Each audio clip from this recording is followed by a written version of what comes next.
Disculpa, Pau, que tuvimos que hacerte esperar. Ahí están los aplausos para vos, mirá.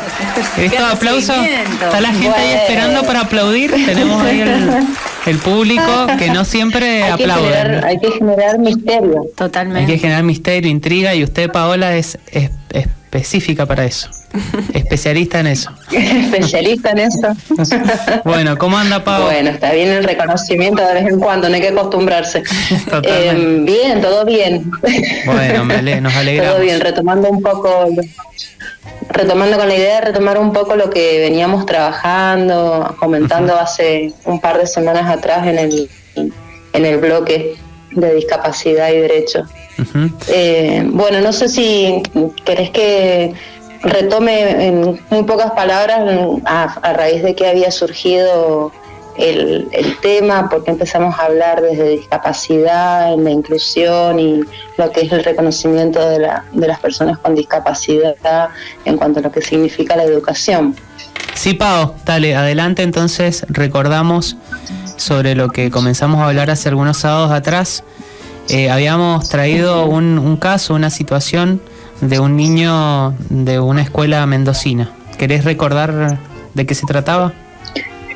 Bueno, la situación puntualmente se había dado porque existe una serie de normativas dentro de Dirección General de Escuela para la incorporación de un niño que tenga una discapacidad en cuanto a requisitos. Y bueno, esta normativa implicaba en cierto punto que el niño no pudiera asistir, o sea, que no pudiera ejercer su derecho a la educación. Base a eso fue la idea también de plantear, de leer un poco la normativa provincial y nacional en función de lo que la ley de la Convención Internacional de Personas con Discapacidad establece. Sí, Pau, entonces en ese momento habíamos hablado de esta relación, ¿no?, entre la normativa internacional y las normativas locales, nacionales y provinciales en ese momento, ¿eh? Y esa relación, digamos, ¿no?, que prima siempre la normativa internacional. Exacto. Nosotros en ese momento les comentaba que la Convención de Personas con Discapacidad está planteada desde una mirada desde el modelo social, que no son las limitaciones individuales, las raíces del problema, sino las limitaciones propias de la sociedad.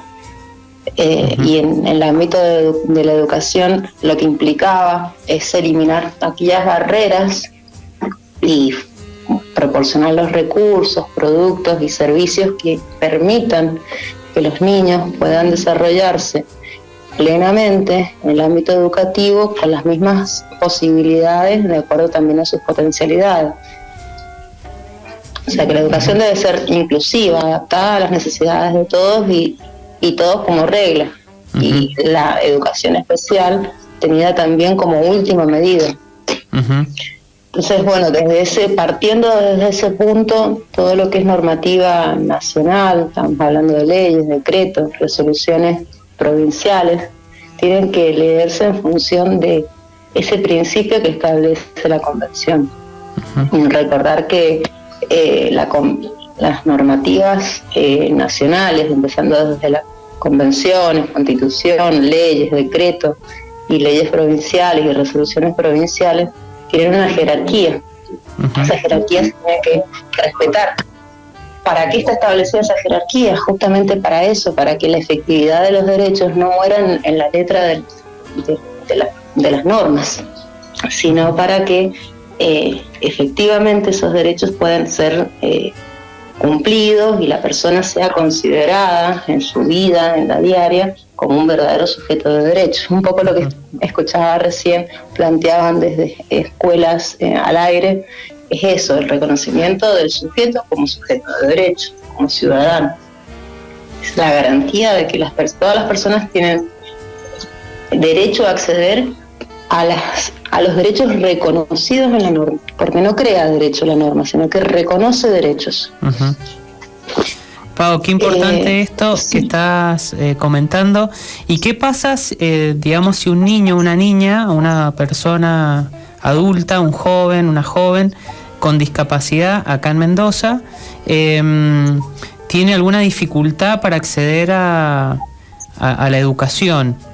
¿Qué organismos, qué mecanismos legales existen para que se pueda exigir esa inclusión educativa y para que sea real la inclusión educativa? Bien.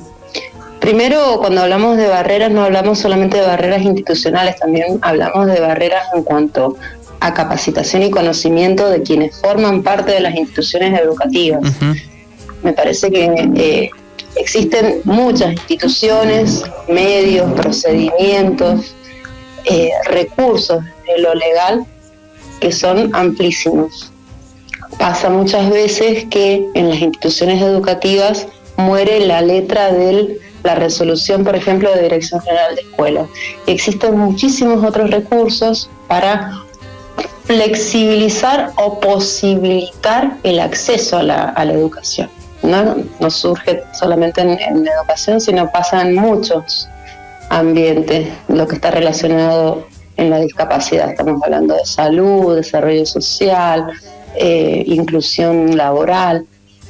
Me parece que las barreras también parten desde lo institucional y también en la formación y capacitación de las personas que están uh-huh. a cargo muchas veces de las instituciones que están obligadas a reconocer y dar vía libre a ese derecho. En este caso, en cuanto a algún tipo de limitación, como pasó en este caso, al acceso a la educación, Dirección General de Escuela establece una resolución que es la 3401, que la mencionamos, donde habla de de todo el procedimiento previo a la inclusión educativa, podemos decir, cómo se forma un proyecto educativo dentro de la institución, cómo se establece un PPI, bajo qué condiciones una persona con discapacidad debe ser incluida dentro de la educación común. Pero también, como volvemos nuevamente a lo anterior, hay que leerlo en función de lo que establece la Convención. La misma resolución te dice que a pesar de que una persona con discapacidad deba ser incluida en un sistema de educación común, no necesariamente debe ser incluido con una maestra de apoyo, integradora, acompañante terapéutico o un auxiliar terapéutico, sino que eso implica un paso previo. En ese caso, una evaluación de los miembros de los equipos de apoyo en discapacidad. Uh-huh. Entonces, a partir de esa evaluación, realmente surge la necesidad de que ese niño sea incluido dentro de un sistema de educación con un apoyo adicional al requerido. A partir de ahí sí el colegio puede requerirte una serie de requisitos. Uh-huh.